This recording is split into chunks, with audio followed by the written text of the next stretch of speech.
Hi, this is Dave.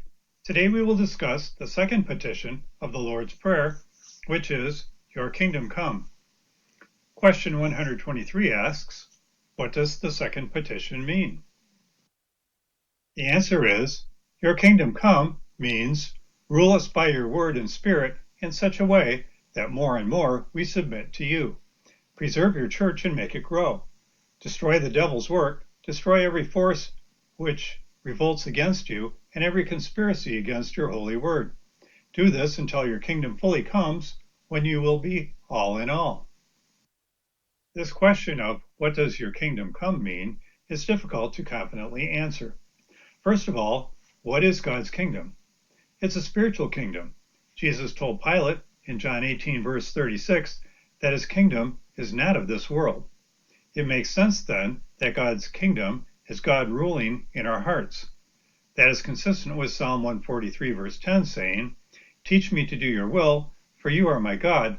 Let your good spirit lead me on level ground. The Catechism goes on to say that part of God's kingdom coming is preserving the church and making it grow. That makes sense because you can make the case that the church, being the body of all believers, ruled by God, is God's kingdom.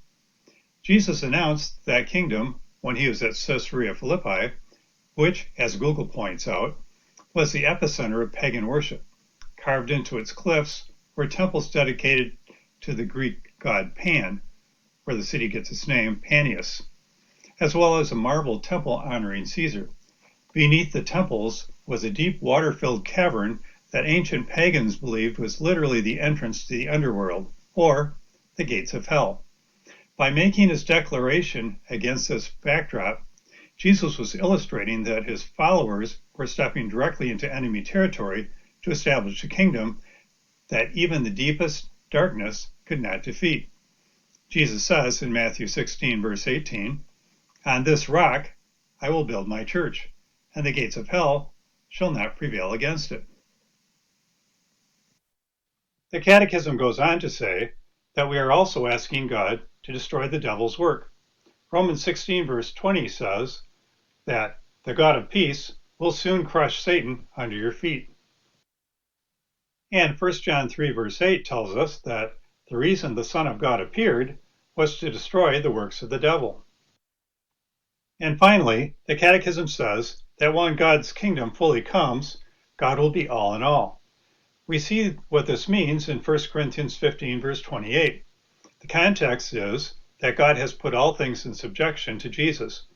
Verse 28 then says, When all things are subjected to him, then the Son himself will also be subjected to him who put all things in subjection under him, that God may be all in all.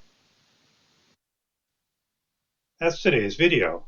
In the next video, we will discuss, Your will be done on earth as it is in heaven.